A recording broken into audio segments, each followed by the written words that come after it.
오늘 우리에게 주시는 하나님의 말씀은 누가복음 4장 1절에서 30절 말씀입니다. 봉독은 1절에서 8절, 18절에서 19절까지 하겠습니다. 예수께서 성령으로 가득하여 요단강에서 돌아오셨다. 그리고 그는 성령에 이끌려 광야로 가셔서 40일 동안 악마에게 시험을 받으셨다. 그동안 아무것도 잡수시지 않아서 그 기간이 다하였을 때에는 시장하셨다. 악마가 예수께 말하였다. 내가 하나님의 아들이거든 이 돌더러 빵이 되라고 말해보아라. 예수께서 악마에게 대답하셨다. 성경에 기록하기를 사람은 빵만 먹고 사는 것이 아니다 하였다. 그랬더니 악마는 예수를 높은 데로 이끌고 가서 순식간에 세계의 모든 나라를 그에게 보여주었다. 그리고 나서 악마는 그에게 말하였다. 내가 이 모든 권세와 그 영광을 너에게 주겠다. 이것은 나에게 넘어온 것이니 내가 주고 싶은 사람에게 준다. 그러므로 내가 내 앞에 엎드려 절하면 이 모든 것을 너에게 주겠다. 예수께서 악마에게 대답하셨다. 성경에 기록하기를 주 너의 하나님께 경배하고 그분만을 섬겨라 하였다.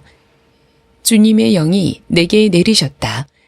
주님께서 내게 기름을 부으셔서 가난한 사람에게 기쁜 소식을 전하게 하셨다.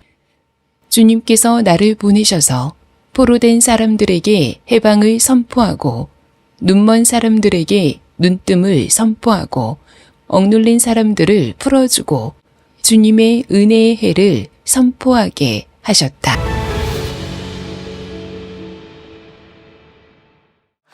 자, 오늘 제목의 말씀은 악마의 시험을 이기는 삶, 악마의 시험을 이기는 삶이란 제목의 말씀을 나누도록 하겠습니다. 현대 사회를 어떻게 표현할 수 있을까 싶은데 이렇게 표현할 수가 있겠습니다. 각자 도생의 사회다. 각자 도생. 정말 살기 위해서 다른 사람들을 짓밟고 죽이고 각자가 자신의 인생을 책임져야 하는 그런 시대가 아닌가 싶습니다. 지난 금요 성령 집회 때 한 여학생이 기도받으러 엄마와 함께 왔어요. 그리고 기도 제목을 보았는데 이렇게 되어 있었습니다. 고3이 되어 수능 준비 중에 있습니다. 끝없이 경쟁을 부추기는 세상에서 끝없이 경쟁을 부추기는 세상, 마음을 잘 지키게 하소서. 불안함에 짓눌리지 않게 하소서. 그 기도 제목을 보는데 참 마음이 좀 아팠습니다. 아직 사회에 진출하지 않은 여학생이 벌써부터 치열한 경쟁에 그렇게 내몰린 것 같아서 참 마음이 아팠는데 그 딸과 어머니를 위해서 함께 기도해 드렸습니다. C.S. 루이스가 쓴 스크루테이프의 편지에 보면 악마가 조카 악마에게 편지를 쓰는 형태로 되어 있죠. 거기에 지옥의 철학, 악마의 철학이 무엇인지를 아주 잘 정리해 놓았습니다. 이런 겁니다. 지옥의 전체 철학은 하나의 자아는 다른 자아와 별개라는 원칙을 인식하는 데 있다. 나한테 좋은 건 나한테 좋은 거고 너한테 좋은 건 너한테 좋은 거다. 누군가 얻은 게 있으면 다른 누군가는 잃은 게 있는 법이다. 자기가 확장되려면 다른 사물을 밀어내거나 흡수해야만 한다. 존재한다는 것은 곧 경쟁한다는 뜻이다. 자, 이것을 조카 악마에게 가르치는 거예요. 이것이 지옥의 철학입니다. 나와 너는 경쟁 관계야. 하나가 될 수 없고 연합할 수 없고 사랑할 수 없고 우리는 각자 도생, 자기 인생 자기가 책임지며 살아야 해. 여러분, 이것이 익숙하고 편안하고 맞다라고 한다면 이미 우리는 지옥의 철학에 지금 이미 세뇌되어 있는 것일 수 있습니다. 그래서 우리에게 이 악마가 계속해서 일상생활에서 이 지옥의 철학으로 유혹하고 그렇게 살아가도록, 하나님의 자녀임에도 불구하고 지옥의 백성처럼 살아가도록 여러분 미혹한다는 겁니다.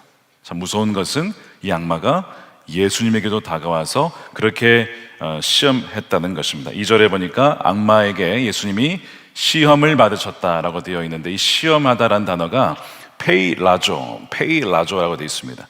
두 가지 뜻으로 해석이 됩니다. 악마의 편에서는 우리가 죄를 짓고 지옥의 철학에 따라 살아가도록 우리를 temptation, 유혹하다로 번역할 수 있습니다. 또 한편으로 하나님 편에서 보면 이 똑같은 페이라조는 컨텍스트에 따라서 하나님께서 우리 안에 있는 불순물을 제거하고자 우리를 광야로 보내셔서 우리를 연단시키다, 우리를 테스트하다, 그래서 시험하다로 번역할 수도 있습니다. 누군가에게는 유혹이 되고 누군가에게는 시험이 되는 것이 이 페이라조인 것이죠. 자, 그래서 이 광야로 예수님이 가시게 되는데 누가 이 광야로 이끄느냐? 악마가 이끈 건 아닙니다. 성경에 보면 누가 이끄냐면 성령께서 예수님을 광야로 인도하십니다. 그래서 거기에서 시험을 받으시고 또한 그때의 악마가 유혹도 하는 거예요.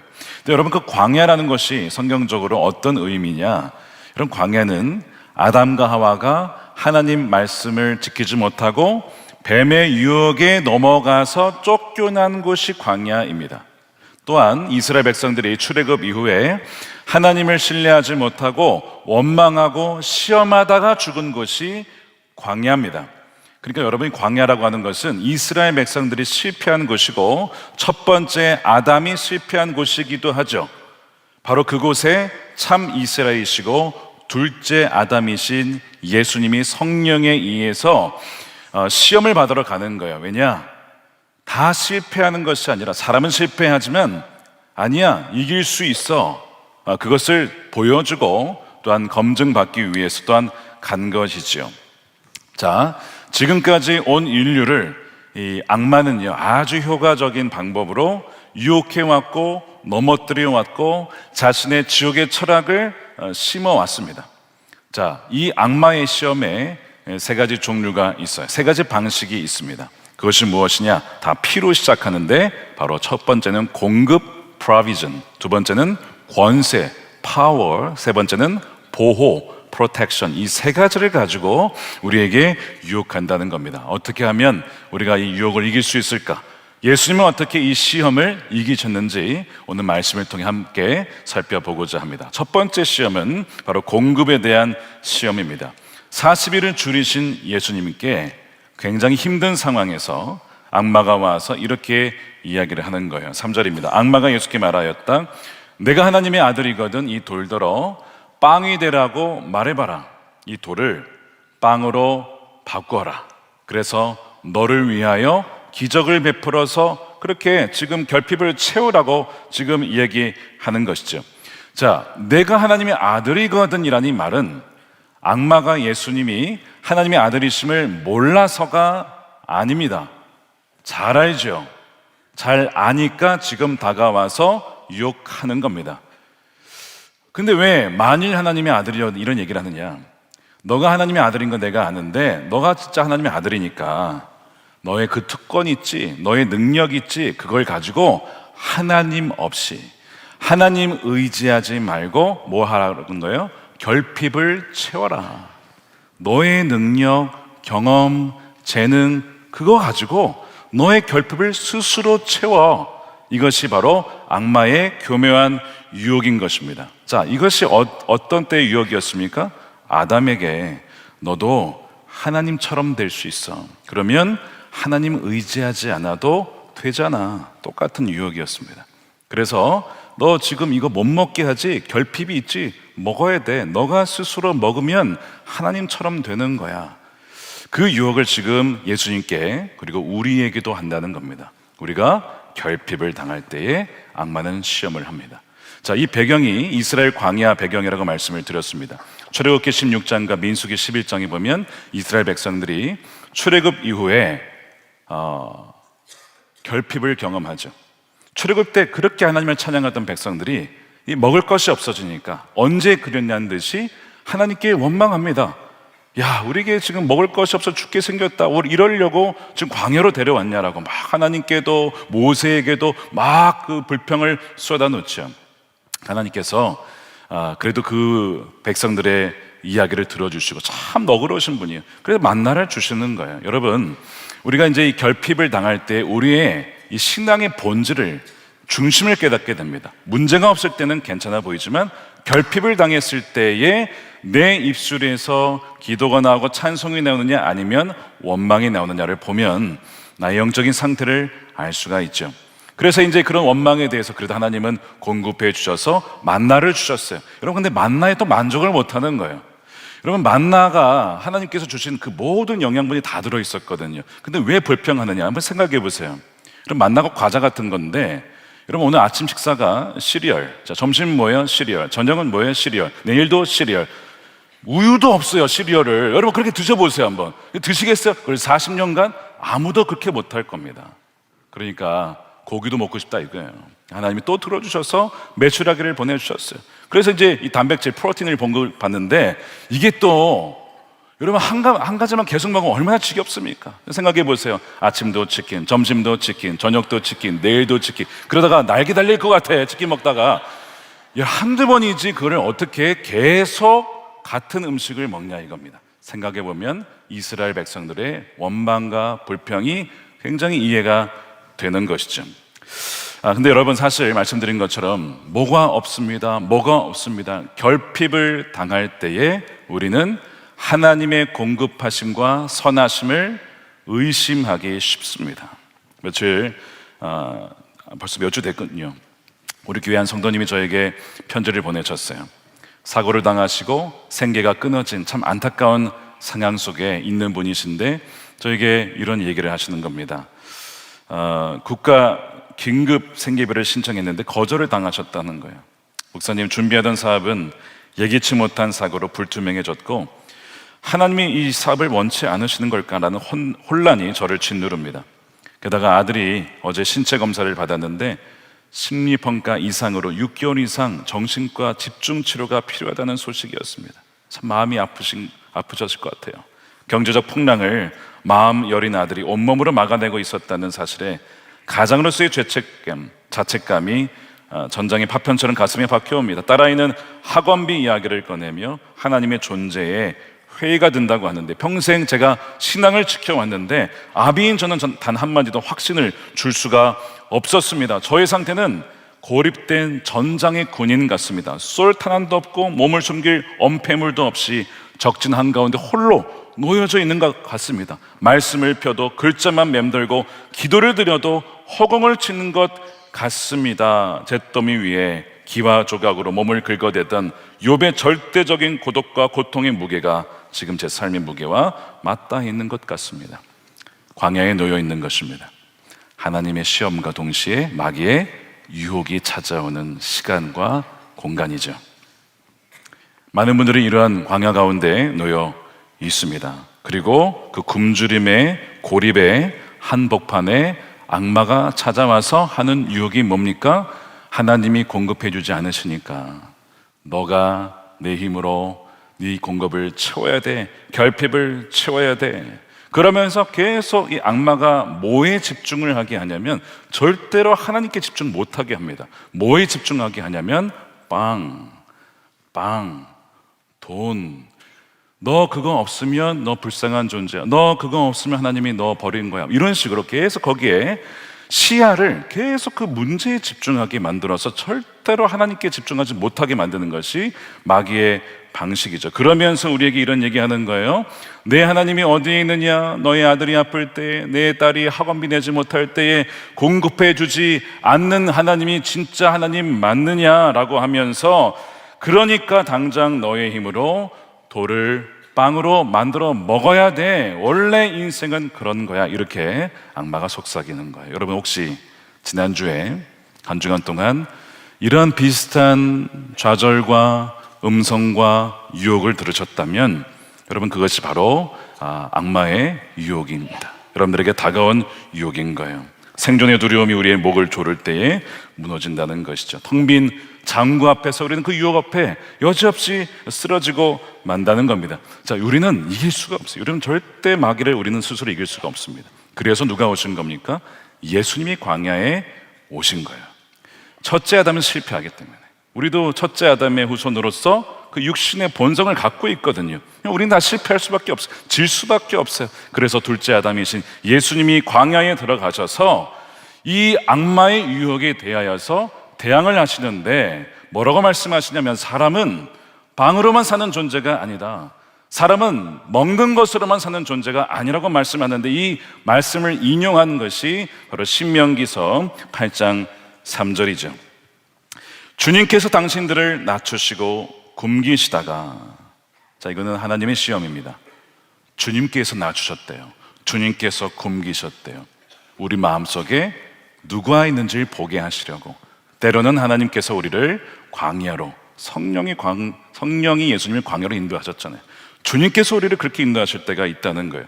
그래서 당신들도 알지 못하고 당신들의 조상도 알지 못하는 만나를 먹이셨는데, 사람이 먹는 것으로만 사는 것 아니라 주님의 입에서 나오는 모든 말씀으로 산다는 것을 알려주려고 낮추시고 굶게 하셨다는 겁니다. 자, 이 말씀을 잘 보셔야 됩니다. 지금 이 말씀을 예수님이 인용하시면서 하시는 얘기는 광야에서 이스라엘 백성들이 살 수 있었던 것은 만나 그 자체가 아니라는 것입니다. 자, 이제 자막을 내리셔도 돼요. 만나 그 자체가 아니라는 거예요. 본질은 무엇이냐면 만나가 그 사람들을 살린 게 아니고 그 만나를 주시고자 하는 하나님의 뜻과 하나님의 그 말씀이 있었기에 백성들이 산 거다. 다시 말해서 빵이 너희를 살려주는 것이 아니라 하나님과 그분의 말씀이 사실은 궁극적으로 우리의 생명의 근원이 된다는 것을 예수님이 말씀하고 있는 것이죠. 계속 악마는 너에게 빵이 있어야 돼, 너에게 돈이 있어야 돼. 물론 필요하죠. 여러분, 그거 없이 어떻게 살아갑니까? 음식이 있어야죠. 돈이 있어야 살아가지 않겠습니까? 그런데 본질은 무엇이냐면 그거를 공급해 주신 분이 누구냐? 하나님 아니냐? 그것을 잊어서는 안 된다는 것이죠. 마귀는 계속해서 하나님이 없이 너의 힘으로 너의 그 빵을 공급하여 먹어라. 계속 하나님을 떠나서 자립하여 독립하여 마치 아담이 에덴에서 하나님 없이 스스로 하나님 되고자 했던 것처럼 동일한 방식으로 우리를 유혹하고 있는 것이죠. 여러분, 혹시 한 주간 돌아보며 내가 내 힘으로, 내 경험으로, 내 인맥으로 어떻게 좀 해봐야겠다라고 혹시 생각이 들었다면 그 생각의 원천을 잘 생각해 보십시오. 정말 우리의 인생이 거기에 달려 있습니까? 아니라고 하는 것이죠. 여러분, 이 말씀에 사람이 빵으로만 사는 것이 아니라 하나님의 입에서 나오는 모든 말씀으로 산다고 했습니다. 이게 도대체 무슨 말이냐? 여러 가지 의미가 있는데 그 중에 하나가 있다면 바로 통장 잔고가 없고 부족해져 있을 때, 빵이 없을 때 우리가 먼저 채워야 될 것은 돈이 아니라 빵이 아니라 하나님의 말씀. 뭡니까? 너는 내 사랑하는 자녀다, 내가 너를 지었노라 라고 하는 하나님 말씀으로 먼저 우리를 채우는 것입니다. 그래서 그 말씀 안에 거하는 것입니다. 내 영혼 안에 그 말씀으로 채우는 것입니다. 세상의 평가가 아니라 나를 핏값으로 사시고 십자가에서 자신의 전부를 내어주시기까지 사랑하신 그 하나님의 사랑과 말씀 안에 거할 때에 그 진짜 정체성을 붙잡는 것이죠. 또 하나, 말씀으로 산다는 것은 빵이 없을 때에 우리는 유혹을 받아요. 타협하고 싶고 내 능력과 어떤 방법으로 속여서 정말 생계를 위해서 주의를 포기하고 정직을 버리고 편법을 쓰면서 그렇게 빵을, 돈을 긁어 모으고 싶은 그 상황 속에서 하나님의 말씀대로 살겠습니다, 속이지 않겠습니다, 부정직하게 하지 않겠습니다, 안식일을 어기지 않겠습니다. 여러분, 이것이 말씀대로 산다는 것입니다. 여러분, 이것을 하나님이 보시려고 우리를 낮추시기도 하시고 우리를 굶기기도 하시고 때로는 광야로 보내시는 거야. 그럼으로써 진정 우리의 인생이 하나님께 달려있음을 알게 하시고 하나님께 나아가도록 하기 위하여 우리를 사랑하시기에 그렇게 우리를 인도하시는 것입니다. 이 악마의 유혹을 이 말씀으로 하나님의 사랑으로 이기시는 여러분들이 되시기를 축복합니다. 두 번째 시험은 권세, 파워에 대한 타협의 시험입니다. 자, 두 번째 이 장면에서 악마가 예수님을 이끌고 올라가 순식간에 천하만국을 다 보여줍니다. 그러면서 이렇게 얘기를 하죠. 자, 굉장히 흥미로운 구절이에요. 이 구절은 4장 6절인데요. 그리고 나서 악마는 그에게 말하였다. 내가 이 모든 권세, 파워죠, 영광을 너에게 주겠다, 인기도 주겠다는, 뭐 다 주겠다는 거예요. 이것은 나에게 넘어온 것이니 내가 주고 싶은 사람에게 준다. 악마가 주고 싶은 사람에게 권력을 주는구나. 그러므로 내가 내 앞에 엎드려 절하면 이 모든 것을 너에게 주겠다, 이렇게 얘기를 합니다. 성경의 로마서에 모든 권세는 하나님으로부터 온다는 말씀이 있습니다. 국가와 정부와 경찰과 이런 조직 있죠. 어떤 우리의 리더십의 조직은 하나님 만드신 것이죠. 우리를 지키시고 보호하시기 위해 만드신 것입니다. 자, 그런데 모든 권세가 다 그러면 정말 하나님부터 온 것이냐? 하나님이 허락하지 않은 것은 일어날 수 없긴 하지만, 그러나 불법적으로 찬탈된 권력이 있다는 것입니다. 그것이 마귀가 하는 짓이에요. 그래서 에베소서에 보면 공중의 권세 잡은 자가 누구라고요? 바로 마귀라고 되어 있습니다. 악마가 공중의 권세를 잡고 있어요. 그리고 그 권세를 자기가 주고 싶은 사람에게 준답니다. 그러면 누구한테 주느냐?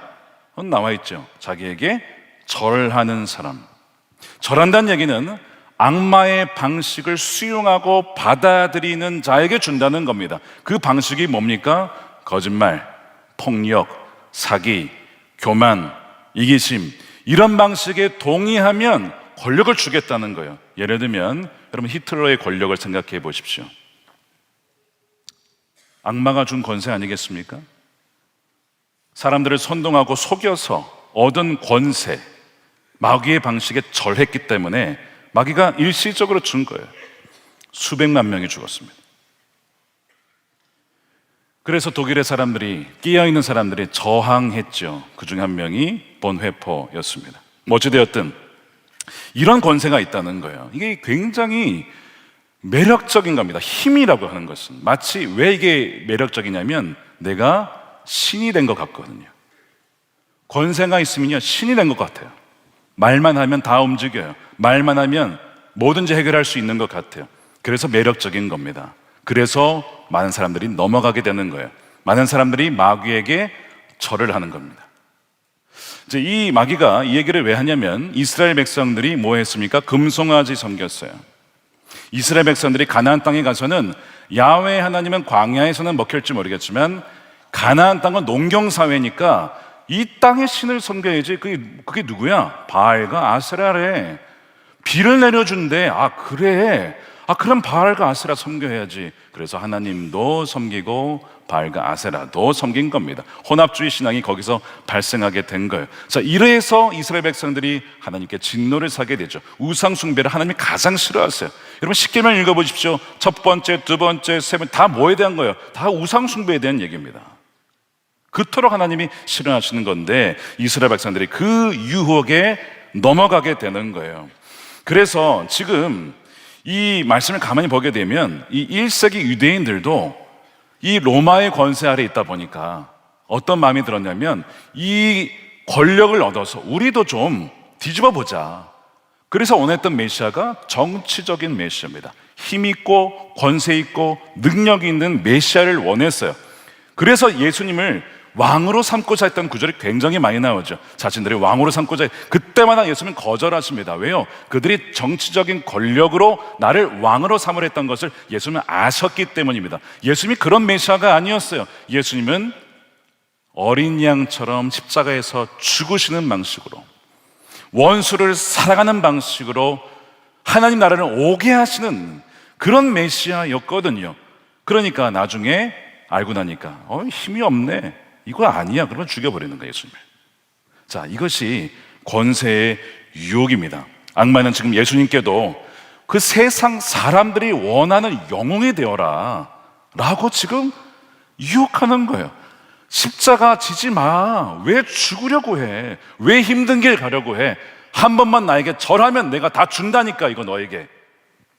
그러니까 예수님이 그 유혹을 지금 바로 앞에서 받으시는 거예요. 두 번째 이 유혹은요, 쉽게 말하면요, 쉬운 길 가는 겁니다. 십자가 없는 길 가는 겁니다. 지름길 가는 겁니다. 이게 마귀의, 악마의 유혹인 거예요. 초대교회 성도들도 박해를 당하다 보니까 우리 믿는 사람 중에 뭔가 좀 권세 있는 사람이 나와야 하지 않겠어? 이런 유혹을 분명히 받았을 거예요. 자, 그런데 나중에 실제로 로마 제국이 국교화됩니다. 기독교가 인정이 되고 왕이 예수님 믿고 권세자들이 다 예수님 믿고 이렇게 됐어요. 박해는 사라졌는데 뭐가 사라지게 되었냐면 동시에 회개 없는 신앙. 회개 없는 신앙. 그냥 교회 다니는 거예요.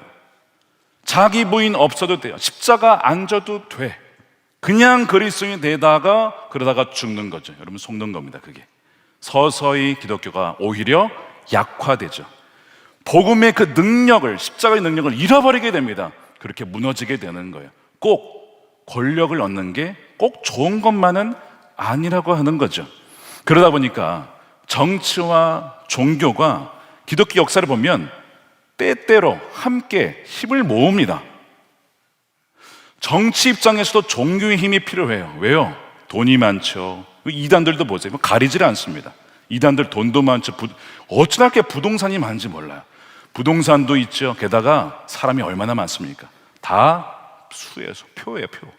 그러니까 정치도 종교가 필요하고 종교도 정치 권력을 통해서 보호받고자 하는 그 유혹이 다 뭡니까? 이 두 번째 유혹입니다. 한번 절하면 권세로 내가 너희를 지켜줄게. 이게 서로에게 막 필요하니까.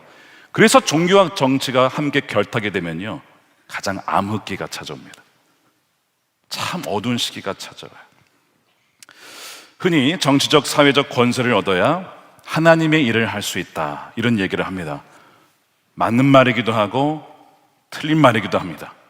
맞는 말인 이유는 하나님께서는 때때로는 주요 위치에, 정치나 경제나 사회나 교육이나 IT나 국방이나 의료나 각 위치에 하나님의 사람을 세우셔서 그 구성과 조직을 바꾸시고 선한 영향을 미치기 위해 세우시는 사람들이 있어요. 예를 들면 다니엘도 그렇고 요셉도 그렇고 하나님의 사람들을 그렇게 세우셨습니다. 느헤미야도 그렇고 그런 사람들이 필요해요.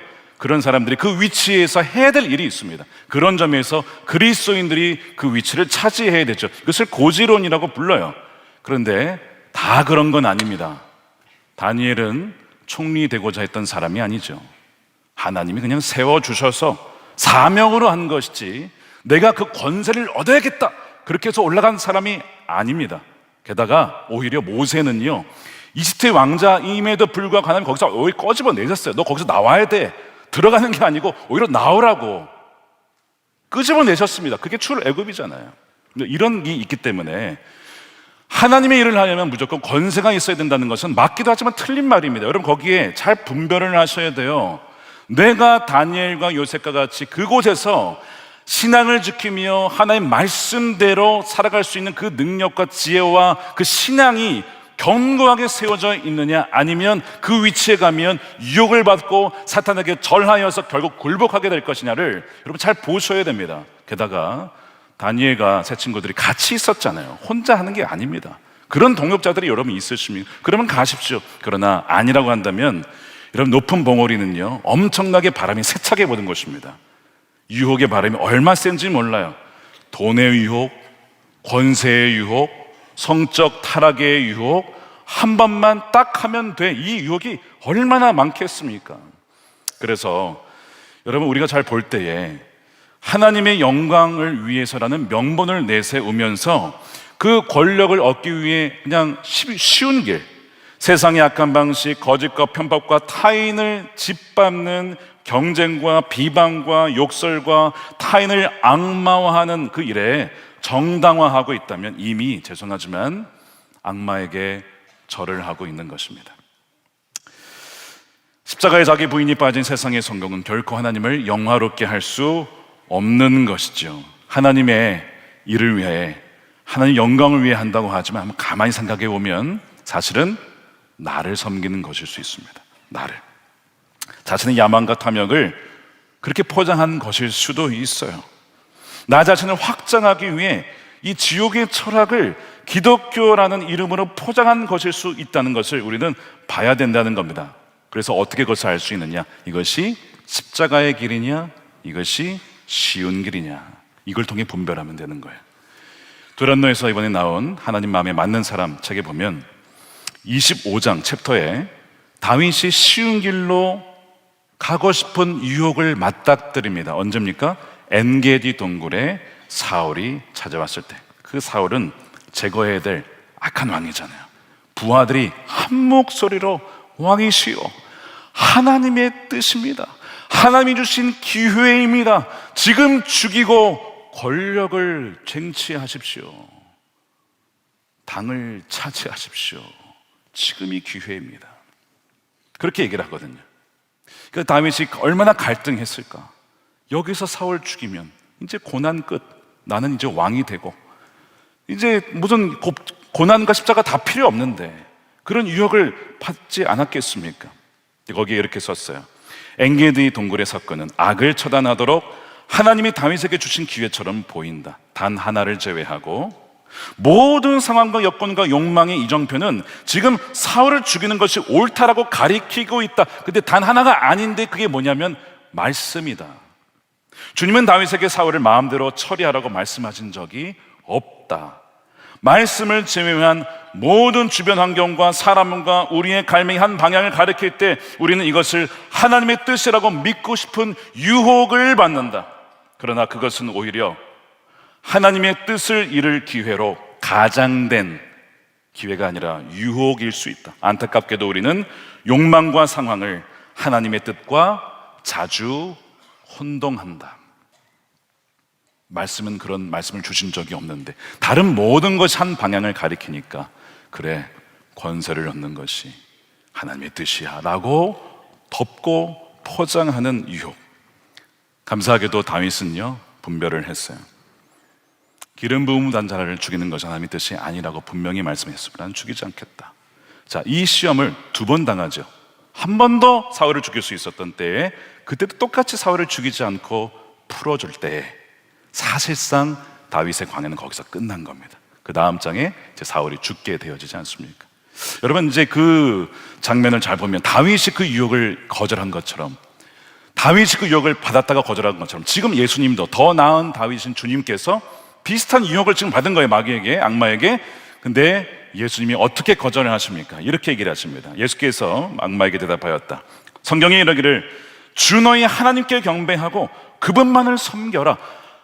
여러분 이제 이 권세에 대한 얘기를 할 때 하나님만 섬기라는 거예요.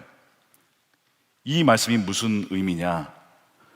이 마귀의 유혹이 사실은 하나님이 아니라 힘과 더 나아가서 나 자신을 섬기려는 유혹이구나. 내가 하나님처럼 되고자 하는, 나를 섬기고자 하는 유혹이 있는 것을 간파하신 주님께서 그게 아니다, 그건 우상 숭배다, 하나님께만 예배하고 하나님께만 섬기고 하나님만을 높여드려야 된다라고 말씀을 통해, 역시 말씀을 통해서 지금 배워버리는 거죠. 그 유혹을 거절하시는 것입니다. 여러분, 하나님을 경배한다는 것은 목표만이 아니라 그 모든 과정마저도 철저하게 하나님께 복종하고 말씀대로 살아가겠다는 결단인 것입니다. 때로는요, 여러분, 권력을 얻으면, 힘을 얻으면 금방 풀릴 수 있는 게 있는데 십자가의 길을 가면요, 느리죠, 답답하죠, 안 되는 것 같죠, 손해보는 것 같죠. 그런데 그것이 하나님이 기뻐하시는 일이다 라고 믿고 나가는 것입니다. 여러분, 물어보십시오. 이것이 하나님이 기뻐하시는 일일까? 이것이 십자가의 길로 가는 것일까? 아니면 쉬운 길, 지름길을 가는 것일까를 물어보시면 여러분 분별이 되실 거예요. 그 분별을 통해서 이 악마의 두 번째 권세 유혹을 이기는 여러분들이 되시기를 주님의 이름으로 축원드립니다. 세 번째 유혹은 프로텍션, 보호에 대한 조종의 시험입니다. 세 번째는 이제 성전 꼭대기로 예수님이 데려가서 뛰어내려라. 그러면 천군 천사를 보내줘서 너를 돌에 부딪히지 않도록 보호해 줄 거 아니냐, 하나님을 시험해봐라, 테스트해봐라, 이런 유혹이었습니다. 이 배경은 이스라엘 백성들이 이 마사에서 이 물이 없어서 그렇게 불평하고 불신앙을 하셨을 때, 하나님이 우리 가운데 계시냐 안 계시냐, 하나님이 우리를 보호하시냐 안 하시냐, 이거 가지고 막 시험했을 때 그 배경을 갖고 있습니다. 똑같이 그때 불신앙으로 넘어졌죠. 마찬가지로 지금 계속해서 우리에게 유혹하는 것은 무엇이냐면, 하나님이 너희를 보호해 준다고 생각하니? 하나님이 너의 인생과 자녀를 보호해 준다고 정말 생각해? 그렇다면 한번 시험해봐. 하나님이 그렇게 하시는지. 너의 지금 어려운 상황에 하나님이 지금 당장 나타나셔서 간섭해 주시고 건져 주시고 하나님 채워주신지를 한번 시험해봐. 이게 지금 악마의 유혹인 거예요. 여러분, 이제 분별해야 될 게 뭐냐면, 우리가 보호하심이 필요할 때, 공급하심이 필요할 때 기도해야 되잖아요. 여러분 기도하셔야죠. 여러분 기도하는 것과 하나님을 시험하는 것은 비슷해 보여도 좀 다릅니다. 기도하는 것은 하나님 저에게 이런 보호하심이 있어야 됩니다. 우리 아이가 이제 멀리 어디를 가게 되는데, 우리 자녀가 군대에 가게 되는 하나님의 보호하심이 필요합니다. 이렇게 이제 기도하는 거예요. 자, 그 다음에 결과는 하나님께 맡기는 거죠. 하나님의 결정권은 하나님께 맡기는 거예요. 이게 이제 기도예요. 결과마저도 우리가 이러저러해야 하는 게 아니라 맡기는 것입니다. 이게 기도예요. 근데 시험은 무엇이냐면 하나님을 조정하는 겁니다. 하나님 이때 이런 방식으로 저런 방식으로 내가 원하는 타이밍에 역사해 주지 아니하시면 안 됩니다라고 하면서 하나님을 막 협박하는 방식으로 나가는 거죠. 당장 이 목마름을 내 방식대로 해결해 주지 않으면 당신이 나의 하나님이라는 사실을 믿지 않겠다는 영적인 협박이 바로 이 시험하다, 하나님의 시험하는 것입니다. 보호를 빙자한 악마의 유혹인 것이죠. 자, 그래서 예수님이 이것을 어떻게 거절하시냐면 12절에 보십시오. 예수께서 악마에게 대답하시기를 성경에 기록하기를 주 너희 하나님을 시험하지 말아라 라고 하였습니다. 시험하지 말아라. 아까 시험이 헬라어로 페이라조라고 되어 있었어요. 그렇죠? 근데 여기서는 페이라조가 아니라 에크페이라조라고 좀 다른 게 앞에 에크가 붙어 있습니다. 이 에크가 뭐냐? 끝으로 바깥으로라는 접두어인데 이게 붙으면 이런 의미가 됩니다. 하나님의 인내심을 한계치까지 밀어붙여서 하나님을 시험하지 말라는 그런 뜻이죠. 그분을 도발하는 행위와 불신앙을 품고 당신이 진짜 하나님이라면 당장 기적을 베풀어 증명해 보이라고 하나님을 닥달하며 그 한계선까지 몰아세우는 그 떼쓰기가 이 엑페이라조인데 예수님은 그걸 거절하는 거예요. 자, 종합해 보면 예수님이 이렇게 하고 있습니다. 하나님께서 성령을 통하여 예수님을 광야로 연단 그 시험을 하러 보내셨어요. 페이라조입니다. 주님, 제 삶에 연단이 필요하다면, 제 삶에 광야가 필요하다면 그렇게 하겠습니다. 하나님께서 보시기에 그게 필요하다면 순종하겠습니다.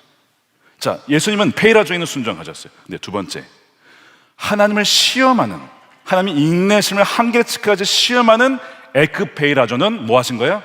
거절하시는 것입니다. 저는 하나님을 시험하지 않습니다. 하나님이 내 방식과 내 뜻대로 역사하지 않으신다 할지라도 저는 하나님을 신뢰합니다. 이게 예수님의 반응이었던 것입니다. 근데 우리가 이것을 반대로 합니다. 어떻게 하죠? 페이라조? 저 페이라조 싫어요. 하나님 저 광야 싫어요. 저 연단 받는 거 싫어요. 여러분 연단 받는 거 좋아하실 분이 어디 있겠습니까? 저도 싫어해요. 근데 여러분 그 연단은요, 야고보서에 너희가 시험을 만나거든 기쁘게 여기라. 그 과정을 통해서 너희가 온전하여질 것이다. 하나님이 우리를 살리시기 위하여서 그 페이라조를 주시는 거예요. 근데 우리는 그것을 거절해요. 싫어요. 그러는 것은 뭘 합니까? 하나님을 시험하는 거. 에크페이라조는 막 하는 거예요. 하나님 이때 저런 방식으로 저렇게 해 주십시오. 막 조종하는 예수님과는 정반대로 우리가 행하고 있지는 않습니까? 예수님이 에키파이라조를 거절합니다. 주 하나님을 시험하지 말아라 라고 거절하죠. 어떻게 그럴 수 있었을까? 어떻게 하나님 그 보호하심을 온전히 신뢰할 수 있었을까? 그 비결, 세 가지 이 시험을 이길 수 있었던 비결이 나옵니다. 어디 나올까요? 오늘 본문의 4장 1절에 보면 예수님께서 요단강에서 오실 때, 광야로 들어오실 때 이미 성령으로 충만한 상황 가운데 광야로 오십니다. 40일 금식을 해서 성령으로 충만해진 게 아니고 충만하셔서 금식에 들어가시고 악마의 세 가지 시험을 충만한 가운데 이기시는 거예요. 그러니까 이 시험을 이긴 비결이 뭐냐면 성령 충만입니다. 자, 그러면 또 하나 질문은 도대체 요단강에서 어떤 일이 있었길래 예수님은 성령으로 충만하셨냐? 이걸 물으셔야 되죠. 자, 그것은 어디에 나옵니까? 3장에 나옵니다. 3장에 예수님이 세례를 받으러 요단강에 들어오셨는데 위에서 아버지 하나님의 음성이 들려와요. 뭐라고 합니까? 이렇게 되어 있죠. 이는 내 사랑하는 아들이라 내가 너를 기뻐하노라. 자, 여러분 기억하시면 굉장히 중요한 말씀이에요. 예수님이 제자 한 명도 아직 못 삼았어요. 기적도 베풀지 않았어요. 십자가도 안 졌어요. 아무것도 하지 않았어요. 근데 하나님 아버지 뭐라 하세요? 너의 그 존재 자체로 너는 내 사랑하는 자녀야, 내 사랑하는 딸이야, 내 사랑하는 아들이야. 내가 너로 말미암아 기뻐해. 하나님의 말씀으로 칭을 받고 또한 하나님의 그 완전한 사랑으로 인하여서 칭을 받으니까 성령으로 충만해지는 거예요. 그러니까 그 안에 모든 것이 담겨 있었거든요. 주님의 그 사랑의 친밀함 안에 모든 것이 담겨 있었어요. 그 모든 것이 뭐예요? 그겁니다. 하나님 아버지의 절대적인 사랑 안에 이미 완벽한 공급하심이 있고, 두 번째, 세상을 이길 권세도 그 안에 있으며 눈동자처럼 지키시는 하나님의 보호하심도 그 하나님의 사랑 안에 다 있었음을 예수님이 이미 그 요단강의 세례를 받으실 때 누리셨기 때문에 하나님을 시험할 필요도 없고, 하나님이 공급하심을 의심할 필요도 없고, 하나님의 어떤 권세가 필요한 것도 아니고 이미 그 사랑 안에 내 안에 성령으로 충만해 계시니까, 그래서 예수님은 그 시험을 이길 수가 있었던 것이고 악마의 그 지옥의 철학을 물리칠 수가 있었던 것입니다. 사랑하는 여러분, 누가복음 4장의 18절에 주의 성령이 내게 임하시면 어떤 일이 벌어진지가 나옵니다. 이렇게 되어 있습니다. 주님의 영이 내게 내리셨다. 주님께서 내게 기름을 부으셔서 가난한 사람에게 기쁜 소식을 전하게 하셨다. 주님께서 나를 보내셔서 포로된 사람들에게 해방을 선포하고 눈먼 사람들에게 눈뜸을 선포하고 억눌린 사람들을 풀어주고 주님의 은혜의 희년의 해를 선포하게 하셨다.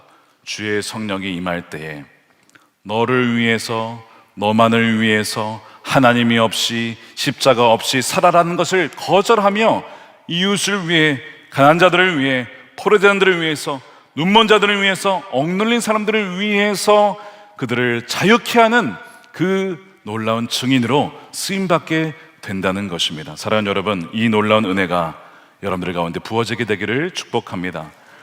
카라마조프의 형제들이라고 하는 도스토옙스키의 작품이 있죠. 굉장히 분량이 많은 작품인데 오건 오브 5권이죠. 거기에 보면 어떤 내용이 나오냐면 대신문관 이야기가 나옵니다. 이반이 자신의 자기 동생에게 자기의 이야기를 들려주는데 어떤 이야기가 나오냐면 16세기 스페인 그 세비야의 잔혹한 종교재판 시대에 예수님이 그곳에 오십니다. 그 사람들이 예수님 발견하고 조용하는데 당시에 종교 권력을 가지고 있었던 대신문관이 예수님을 감옥에 가둬요.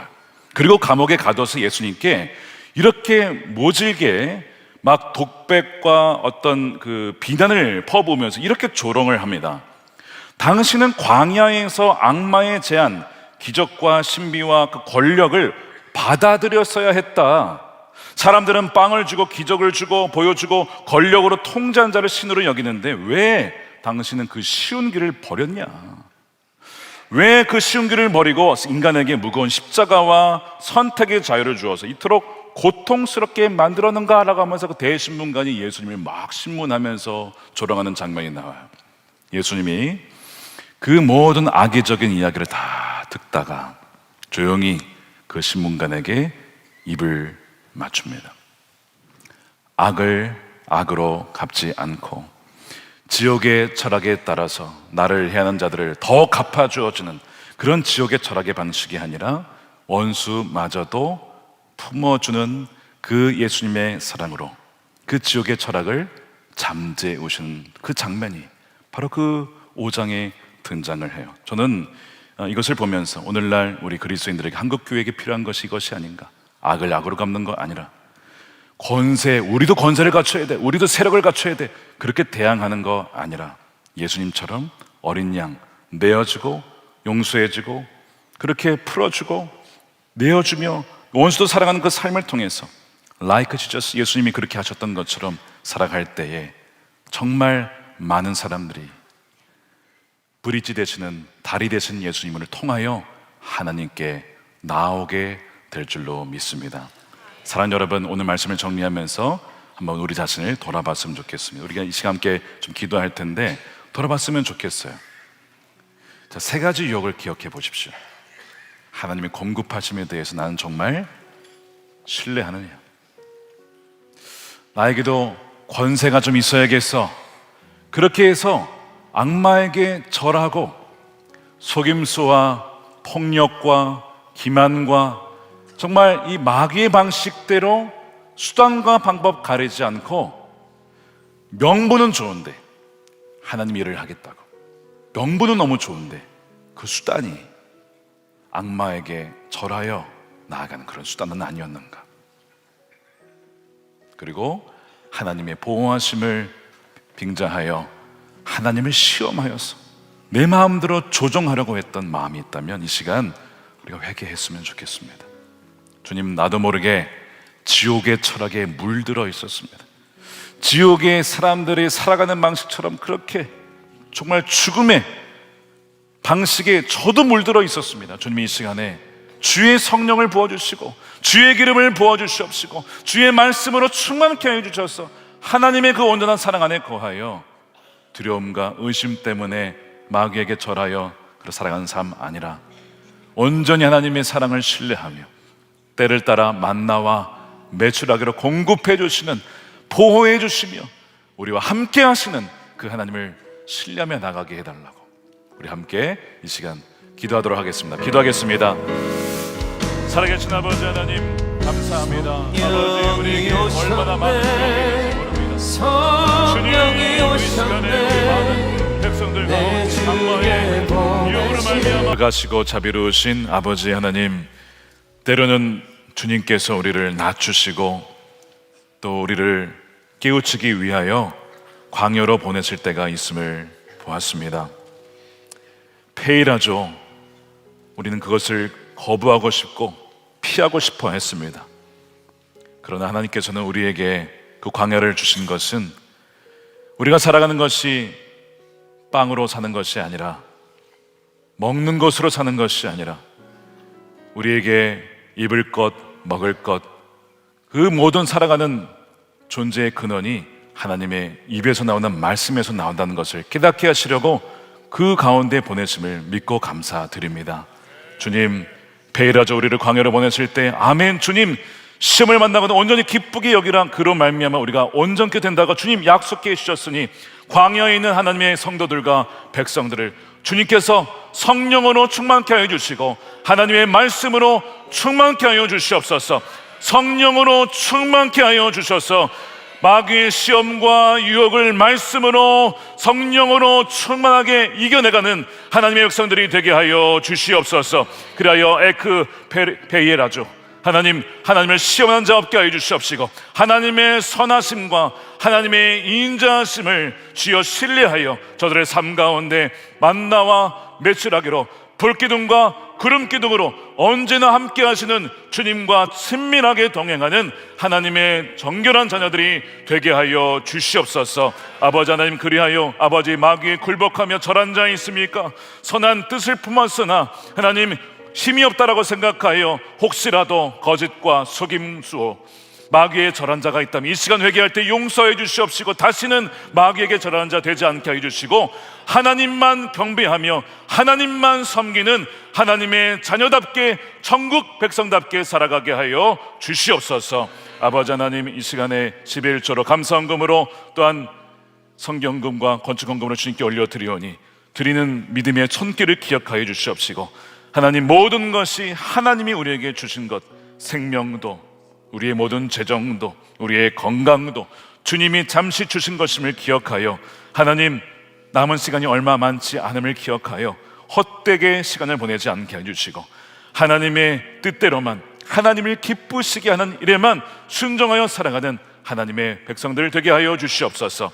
주여, 하는 일마다 기업마다 복에 복을 더하여 주시고 요셉에게 주셨던 형통하심의 은혜를 더하여 주시되 나만을 위해 살아가지 않게 해주시고 가난하고 억눌리고 하나님 붙잡혀 있는 하나님의 백성들을 풀어주며 은혜를 선포하는 일에 쓰임받는 기업과 가정이 되게 하여 주시옵소서. 아버지, 이 나라를 기억하여 주시고 분열되어 있는 이 나라가 십자가로 하나 되게 하여 주시며 거짓과 부패가 사라지고 진실 위에 진리 위에 이 나라가 굳건하게 세워지는 대한민국 되게 하여 주시옵소서. 아버지 하나님, 남과 북이 복음으로 하나 되게 하여 주시며 북한에 붙잡혀 있는 김정은 김국기 목사님, 최충길 선교사님 속히 풀어주시며 중국에 붙잡혀 있는 에스라진 하나님 목사님과 주의 리더십들을 석방시켜 주시옵소서. 그리하여 하나님, 한반도에 복음의 통일이 일어나게 하여 주시옵시고 어둠의 권세 떠나가게 하시고 주의 빛으로 비춰주셔서 이 한반도를 통하여 열방의 주의 복음이 은혜가 선포되게 하여 주시옵소서.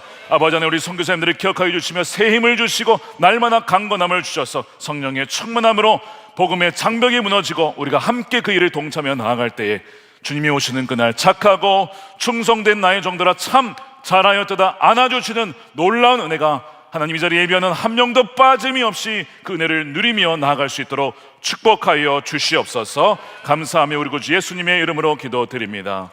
아멘. 다 같이 일어나셔서 준비하신 예물 드리며 함께 찬양하겠습니다.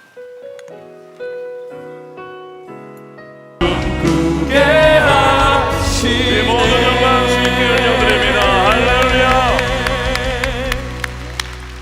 축도하겠습니다. 이제는 우리 주 예수 그리스도의 크신 은혜와 하나님 아버지의 측량할 수 없는 무한하신 사랑하심과 성령님의 가망함동 교통 내주하심이 오늘 말씀을 들으며 악마의 시험과 유혹을 말씀으로 이기며 하나님의 사랑 안에 거하며 성령으로 충만하여 나가기를 결단하는 사랑하는 우리 모든 선한목자교회 예배자들, 가족들, 저들의 인생과 가정 가운데, 일터 가운데, 자녀들 가운데, 다음 세대 가운데 주의 몸된 교회와 또한 조국 대한민국과 열방 가운데 영원히 함께 하시기를 간절히 축원하옵나이다. 아멘.